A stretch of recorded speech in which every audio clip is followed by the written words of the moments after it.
Over the next 8 months, and an investment of a further $140,000, we turned it into that. Yeah?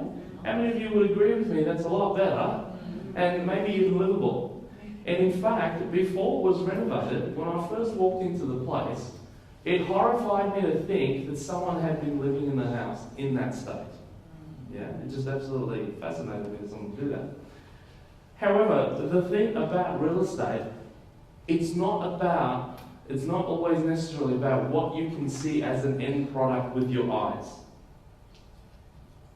It's the potential that you can see, that you can visualize in your mind. So successful real estate investing is about what you can visualize in your mind. Because what most people do is buy what they can see with their eyes. And they pay a massive premium for that. So, going through the numbers, the initial asking price was $395. We purchased for $254,500.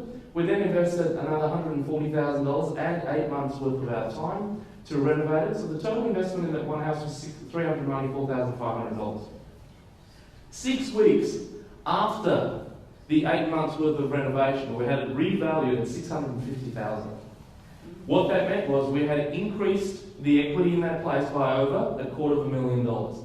In other words, what I had done, my wife and I had done, is increased our net worth in that one house by over $250,000. So I think that's a pretty fine effort. Yeah? Okay.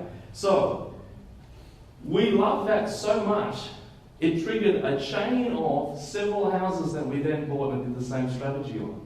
And in the space of 3 years, we were able to accumulate $2.9 million worth of real estate. Yeah? So everything is not about effort. Yeah?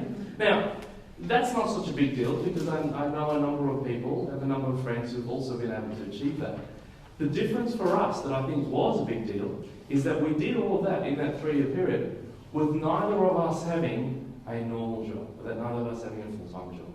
Yeah, we were full-time investors at the time. So who thinks that would be pretty cool? How many of you would be more interested in knowing how to do that strategy as an example?